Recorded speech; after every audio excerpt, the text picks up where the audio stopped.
Sylhet circuit house প্রাঙ্গণে আছেন সহকর্মী ইকরামুল কবির, তার সঙ্গে যোগ দিয়েছেন সচেতন নাগরিক কমিটি সিলেট চ্যাপ্টারের সভাপতি অ্যাডভোকেট সৈয়দা শিরিন আক্তার।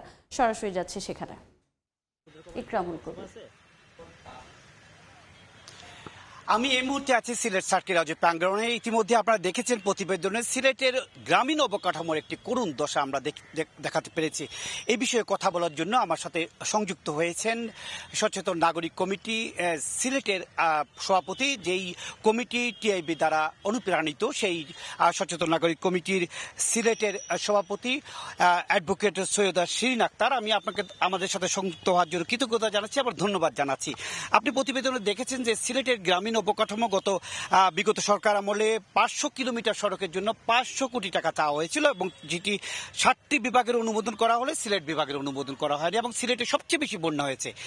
এই বন্যার ফলে যে গ্রামীণ অবকাঠামোর ভঙ্গুর দশা, এ থেকে উত্তরণের কি পথ আপনি মনে করছেন?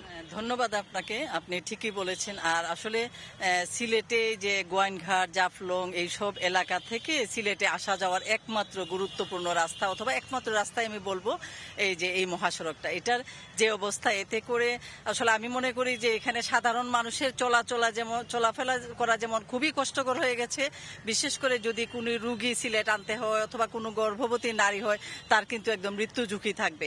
এই অবস্থায় এই রাস্তাটা সংস্কার করা খুবই জরুরি, কারণ যেখানে ইউনিয়ন পর্যায়ে থেকে মানুষজন সিলেটে আসা যাওয়া যেমন কষ্টকর, তেমনি আপনারা জানেন যে সিলেট কিন্তু একটা এই জায়গাগুলোতে অনেকগুলা পর্যটন কেন্দ্র আছে, বিশেষ করে 5-6টার মতো পর্যটন কেন্দ্র আছে। এখানে সারা বাংলাদেশ থেকে অনেক মানুষ আছে ছুটির দিনগুলোতে অবকাশ যাপনের জন্য, বেড়ানোর জন্য। কাজে এই অবস্থায় আমাদের সিলেটের যদি পর্যটন কেন্দ্রগুলো আমরা সচল রাখতে চাই, মানুষকে যারা পর্যটনে আসেন, বেড়াতে আসেন, তাদেরকে কিন্তু রাস্তাটা ভালো করে দিতে হবে, রাস্তাটা চলাচল উপযোগী করতে হবে, মানুষ যাতে নির্বিঘ্নে চলাচল করতে পারে এবং নিরাপদ যেন তার যাত্রাটা হয়। কাজে এটা অবশ্যই খুবই জরুরি যে এই রাস্তাটা সংস্কার করা অতি জরুরি ভিত্তিতে। সেক্ষেত্রে 500 কোটি টাকার একটি প্রকল্প বিগত সরকার আমলে অনুমোদন হয়নি, এবং অন্যান্য 7টি বিভাগে হয়েছে। এটা আপনি কিভাবে দেখছেন? যদি 7টি বিভাগে অনুমোদিত হয়ে থাকে, সিলেটে কেন হলো না আমি এটা বুঝতে পারছি না। এটা নিশ্চয়ই কর্তৃপক্ষ এই জিনিসটা বিবেচনা করবেন, এবং এই যে সিলেটের পর্যটন কেন্দ্রকে বাঁচিয়ে রাখার জন্য সিলেটের সাধারণ মানুষের কথা চিন্তা করে, মানুষের রুগী অথবা গর্ভবতী নারীর কথা চিন্তা করে অবশ্যই এই রাস্তাটা সংস্কারের ব্যবস্থা নেবেন। এবং এই যে প্রকল্প 500 কোটি টাকার প্রকল্প পাশ হয়েছিল, এটা খুবই তাড়াতাড়ি বর্তমান সরকারের কাছে আমার নিবেদন, তাড়াতাড়ি যেন এই প্রকল্পের টাকাটা ছাড় দেন এবং মানুষ যাতে এই টাকা দিয়ে এই রাস্তাটা মেরামত করা যায়। সেক্ষেত্রে আপনি কি মনে করেন যে পর্যটনের ক্ষেত্রে বরাদ্দ করা হলে, গ্রামীণ অবকাঠামো উন্নয়ন হলে সিলেটের যে পর্যটন কেন্দ্রগুলো উন্নয়ন হবে? অবশ্যই পর্যটনের ক্ষেত্রে এটা অবশ্যই মানুষ আশাবাদী হবে। মানুষ আসা যাওয়ার রাস্তাটা যদি সহজ হয়, মানুষের যাতায়াতটা যদি আরামদায়ক হয়, মানুষ কিন্তু এসে উৎসাহিত হবে। কারণ একজন মানুষ যদি বেড়াতে এসে সে যদি ভোগান্তিতে পড়ে, তার যদি স্বাস্থ্যের ঝুঁকি থাকে, তার জীবনের ঝুঁকি থাকে, সে তো এখানে আসে উৎসাহিত বোধ করবে না। কাজে পর্যটন শিল্পকে বাঁচাতে হলে অবশ্যই সড়কটা সবার আগে জরুরি ভিত্তিতে মেরামত করতে হবে এবং প্রকল্পের টাকাটা ছাড় দিতে হবে। ধন্যবাদ আপনাকে।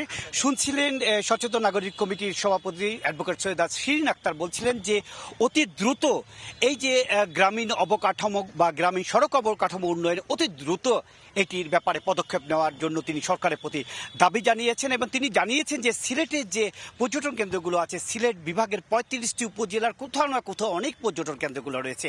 এই পর্যটন শিল্পকে উন্নয়নের জন্য অন্তত এই সড়ক অবকাঠামো উন্নয়ন অতি জরুরি। মোটামুটি এই ছিল যে সিলেট বিভাগের যে গ্রামীণ সড়ক অবকাঠামোর যে নাজুক পরিস্থিতি, এবং তার উত্তর উন্নয়ন চাচ্ছেন সবাই, তার সবশেষ খবর। সরাসরি যুক্ত ছিলাম সিলেট সার্কিট হাউসে।